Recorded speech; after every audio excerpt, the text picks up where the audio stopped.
ঝটপট আলুর চপ তৈরি করার জন্য 2টি আলু খোসা ছাড়িয়ে এরকম গোল চাক করে কেটে নিতে হবে।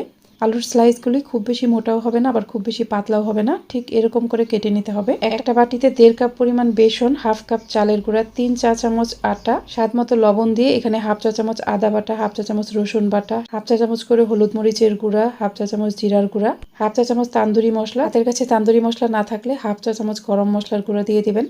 অল্প অল্প করে পানি দিয়ে একটা ঘন বেটার তৈরি করতে হবে। এটা পাতলা হবে না, একটু ঘন হবে।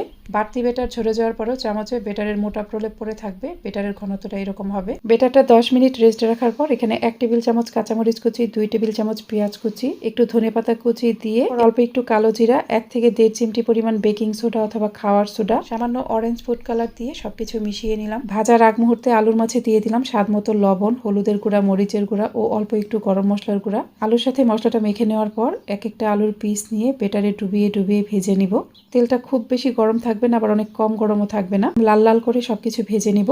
এরকম সহজ ও মজার মজার রেসিপি পেতে চাইলে আমার পেজটিকে ফলো দিয়ে রাখবেন।